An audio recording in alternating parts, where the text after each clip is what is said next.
Hi guys! Magandang gabi! Welcome back po dito sa Gandara SRU channel for Showbiz Update. Andito na naman nga po akong muli nagbabalik. Nagmamaganda po ninyong kachismos ang Kimpaw upang maghatid sa inyo ng latest update and fresh happy news patungkol kay Kim Chiu and Paolo Avellino. And para nga sa gabing ito, ang ating tatalakayin at pag-uusapan ay may kinalaman po dito sa premiere night ng movie naman ni Vice Ganda, which is The Breadwinner is premiere night na nga ngayon. Di ba request nga po ni Vice ay makapunta si Kim Chiu. Talagang gusto niya na makapunta doon si Kim Chiu, si Darren.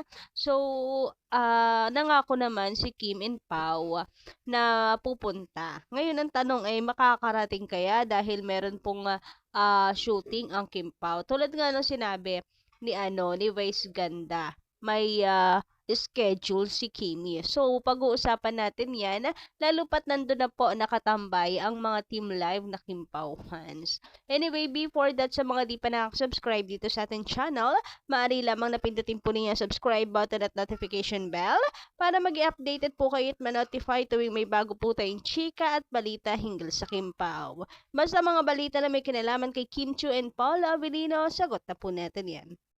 So, simulan nga po natin itong trending and viral ngayon sa SOCMED, ang pagtulong ni Kimi kay tatay kasi naiyak nga po siya dito kay tatay Ramon. So, naalala daw kasi niya yung father niya. Naiyak din dito si Kimi, napakabuti talaga ng puso, napakalambot ng puso rin itong si Kim. Mabilis po siya talaga makarelate.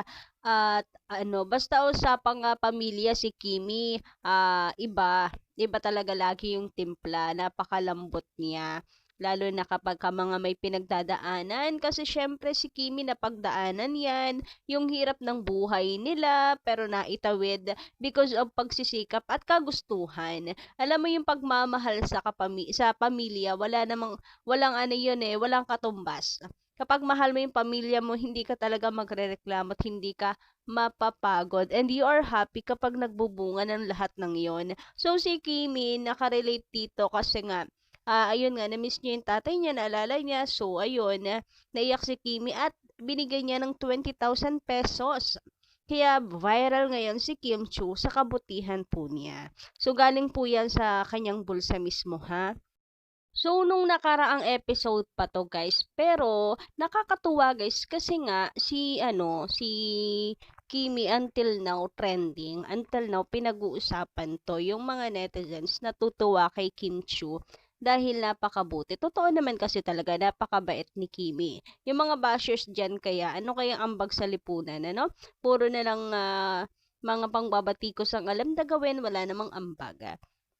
Kagaya na lang nito, grabe, natawa ako kahapon kasi sabi ni Kim Pao hanggang dulo, minaligaw na langaw. Burn! Grabehan nga talaga yun. Si Kim daw kasi forever starlet. Hoy, starlet, maka-starlet naman, hindi po starlet si Kimi.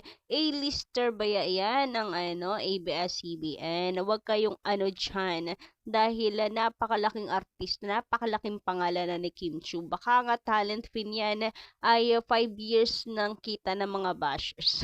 Grabihan nga yun. Pero totoo, na po ni Kimi ngayon.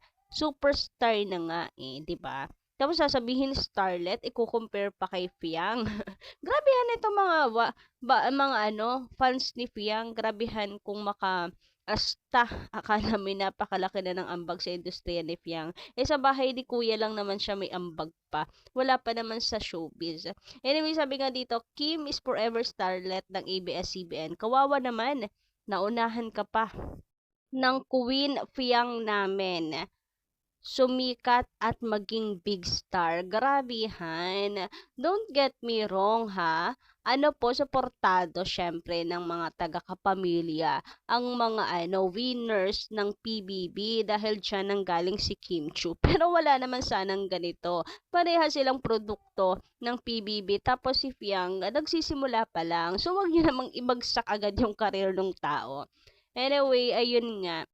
Kalalabas pa lang ng bata dun sa sa bahay ni kuya. Guesting pa nga lang nagagawa niyan sa ASAP. Pasayaw-sayaw pa lang yung nagagawa niyan. Tapos pa live-live sa kanilang social media kasi nagpapalakas pa talaga. Tapos sasabihin na naunahan pa si Kimi. Hoy, wala pa nga teleserye at movie yan. Kumakaasta naman, wagas. Sabi nga nung iba, di iparibulto ninyo. Samantala, mula naman po dito kay Miss Maria Perpetua Baliares. Magandang gabi, shout out!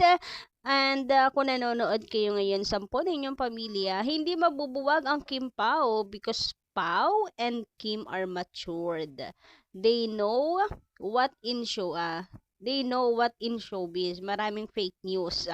Sabi nga ni Pa, wala siyang pake kahit gawin ng balita dyan. Basta, wag lang mga fake news. Siguro sanay na rin sila sa mga ganyan, mga fake news sa SOCMED. Kasi artista sila, expected na nila yan, gagawin ng lahat ng mga bashers, 'di ba? Masira lang sila.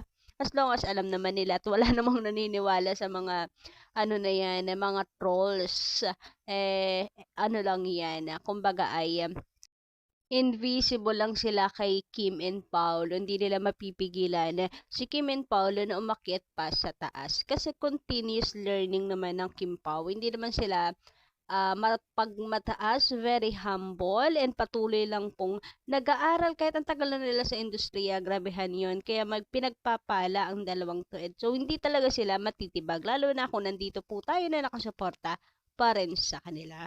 Anyway, speaking of Kim Pao, so etong isa po sa pinaka-inaabangan ngayon ay ang premiere night ng movie ni Vice Ganda na The Breadwinner Is, dahil nga nabubulol ako, ano ba yan? Susuportahan ito ng Kim Pao, attend sila based sa pangako, promise ni Kim and Paolo kay Vice. So, ang katanungan ngayon, makakahabol kaya ang Kim Pao? Makakapunta kaya ang Kim Pao? Tuloy kaya ang Kim Pao? Matutupad kaya ng Kim Pao yung promise nila kay Vice Ganda? Kasi, nag-update nga po ang shooting. May update nga po sa shooting ng Kim Pao. Tuloy, hindi na cancel yung kanilang shooting. So, I think kung sisikapin ng Kim Pao umattend at tutuparin ni Kim and Paolo yung kanilang mga salita kay Vice Ganda, mas pinaaga nila yung oras ng shooting. Siguro nag-adjust na ng oras at sinikap na matapos agad yung kanilang eksena. Or eksena nila ang unang-unang kukunan muna, riskad na lang muna yung mga hindi. For sure may adjustment silang ginawa at magmamadali na rin for sure ang Kim Pao niyan kasi galing pa sa shooting, 'di ba? And I'm hoping na sana nga makarating ang Kim Pao sa premiere night dahil marami na pong mga team live na Kim Pao fans ang nandoon. Kagaya ng Kim Pao International, nandun din po ang Kim Pao Squad at iba pa ang Kim Pao's team live para sumuporta sa movie ni Vice Ganda because of Kim Pao. So, andun po sila nakakatuwa at talagang po sila, kahit hindi ito event ni Kim and Pao, nandun sila. Basta kung nasaan si Paolo, nakabuntot ang mga fans. Ganyan po sila ka-supportive pagdating po kay Kim and Paolo. So, wish po natin hindi lang po ang success ng premiere night ng movie ni Vice, kundi ang success din ng mga Kim Pao fans na ma-meet po ulit si Kimi. Dahil for sure, yung iba dito nakita na rin si Kim in person. But, nagbabaka sakali ulit. So, 'di ba, hope guys na hindi sila mabigo. Kaya praying din na sana nga po may mapuntahan yung kanila pong effort. Anyway guys, kayo po, anong inyong masisay patungkol dito? Tingin nyo makakarating ang Kim Pao? Hanggang dito lang muna ng ating update. Maraming salamat sa pakikinig. And please don't forget to click the subscribe button and notification bell for more updates. Maraming salamat.